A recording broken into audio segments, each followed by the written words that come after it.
চলতি মৌসুমে সুনামগঞ্জের হাওরে দেখা নেই মাছের হাট বাজারে বিক্রি হচ্ছে চাষের পাঙ্গাস, তেলাপিয়া ও কই। জেলে ও স্থানীয়দের দাবি, বর্ষায় বৃষ্টিপাত কম হওয়ায় চায়না দুয়ারি জাল দিয়ে মাছ ধরার কারণে এই পরিস্থিতি সৃষ্টি হয়েছে। তবে মাছের উৎপাদন বৃদ্ধিতে দীর্ঘমেয়াদী পরিকল্পনা গ্রহণের আশ্বাস জেলা মৎস্য কর্মকর্তার। সুনামগঞ্জ থেকে বিন্দু তালুকদারের পাঠানো তথ্য ও চিত্র আরও জানাচ্ছেন আবরার মাহি।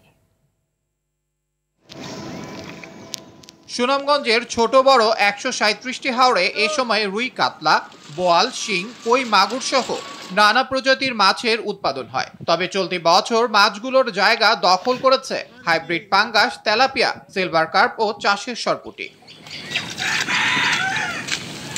স্থানীয়রা বলছেন, হাওরে ফসল রক্ষা বাঁধ নির্মাণ, জলমহল শুকানো ও অবৈধ জালের ব্যবহারের কারণে দেশি মাছের উৎপাদন কমেছে। অন্যদিকে অবৈধ জালের বিষয়ে সরকারকে ব্যবস্থা নেওয়ার দাবি জেলেদের। হাওরে বাঁধ দিয়ে দিয়েছে, পানি হয় নাই, মাছ পাই না, খাওয়ার মাছই পাই না, বেচবো কই থেকে?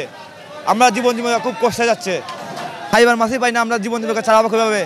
আমরা খুব কষ্টে আছি। রিংসাই কি জিনিস এগুলি আমরা চিনতাম না, সব চাইনা আবিষ্কার কইরা এই দেশে ছাড়ছে বাঙালিরা একবারে মাছের প্রজন্ম মাইরা ফেলাইছে। আগে যে সব জাত মাছ মিলতো, হাওর মাছ আসিল, এখন পুকুরে মাছ ছাড়া কোনো মাছও নাই। আমরা হাওর এলাকা তো পুকুর মাছ ছাড়া কোনো মাছ নাই। ফিশারির মাছ, যেটা মানে পুকুরের মাছে সয়লাভ করেছে, এখানে আগের মতো দেশীয় মাছ পাওয়া যায় না, কিনতেও পাওয়া যায় না। এদিকে মাছের উৎপাদন কম হওয়ায় বাহিরের জেলা থেকে তেলাপিয়া, কার্প সহ নানা মাছ এনে বিক্রির কথা জানান এ ব্যবসায়ী।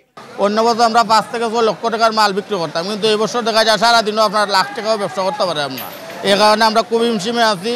এ বিষয়ে জেলা মৎস্য কর্মকর্তা জানান, মাছের সর্বোচ্চ উৎপাদনের জন্য ১০ বছর মেয়াদে একটি পরিকল্পনা হাতে নেওয়া হয়েছে। আমরা সুনামগঞ্জের জন্য 10 বছরের একটা পরিকল্পনা হাতে নিয়েছি, যাতে আমাদের সুনামগঞ্জের এই পানি ব্যবহার করে আমরা সর্বোচ্চ উৎপাদনে যেতে পারি। জলমহল শুকিয়ে মাছ ধরা বন্ধ এবং ক্ষতিকারক জালের ব্যবহার রোধ সম্ভব হলে মাছে ভরে উঠবে হাওর, এমনটাই প্রত্যাশা স্থানীয়দের। আবরার মাহি, RTV।